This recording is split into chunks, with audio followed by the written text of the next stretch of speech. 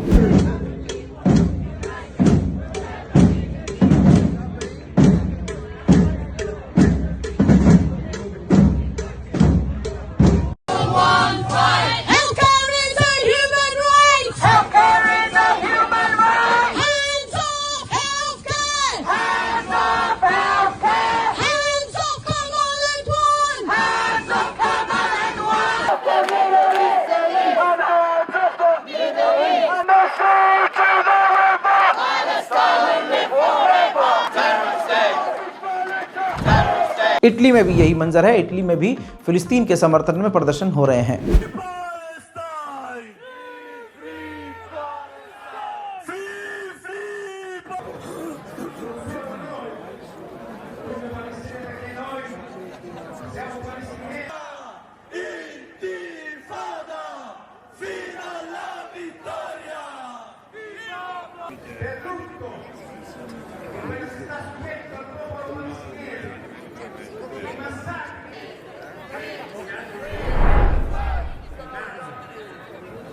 Morocco के अंदर भी इसी तरह से लोग सड़कों पर फिलिस्तीन के समर्थन में नजर आ रहे हैं।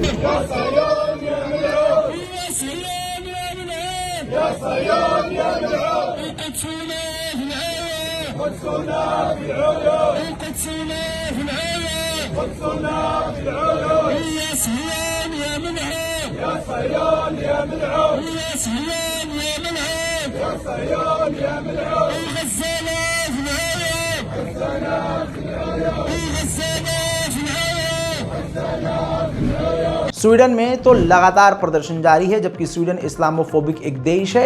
लगातार पाबंदियों, गिरफ्तारी और मारपीट के बावजूद स्वीडन में लोग सड़कों पर उतरे हुए हैं फिलिस्तीन के समर्थन में।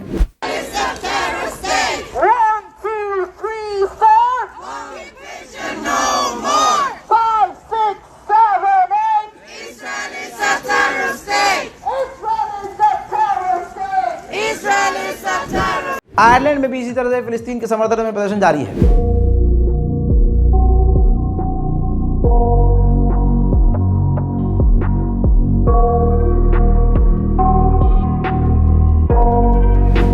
बेल्जियम के अभी मंजर दिखा देता हूं। बेल्जियम में भी पूरी तरह से फिलिस्तीन के समर्थन में प्रदर्शन।